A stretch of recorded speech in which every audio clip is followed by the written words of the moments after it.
Sur une MMA League, on va retrouver à chaque fois une équipe d'officiels composée par cage de à peu près 8 personnes. Bien sûr, l'arbitre qui va être au centre de la cage. Ensuite, on va avoir 3 juges pour déterminer le vainqueur du combat, si ça va au bout des 3 rounds de 3 minutes. Et ensuite, on va avoir le timekeeper et scorekeeper.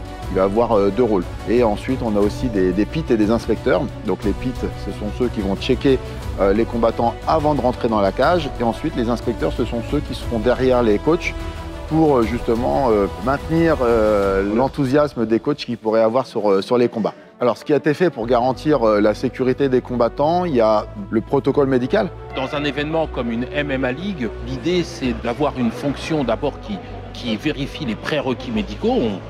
Juste après la pesée, on vérifie que l'ensemble des combattants ont bien leurs examens qui sont à jour et donc qui soient aptes évidemment à combattre. Ensuite, pendant les combats, eh bien, il y a à chaque fois un médecin qui est au bord de la cage et qui va comme ça examiner le combat.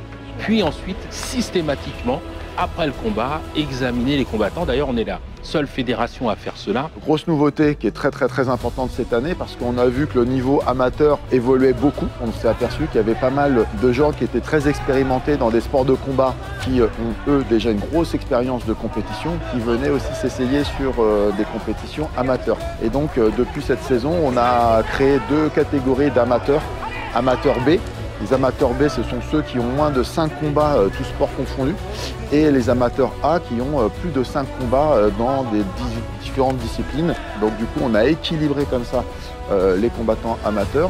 L'idée, c'est de vraiment garder un esprit éducatif sur les compétitions amateurs, de manière à créer aussi des graines de champions et éventuellement après des super champions chez les professionnels. Et donc l'idée, c'est de les protéger un maximum.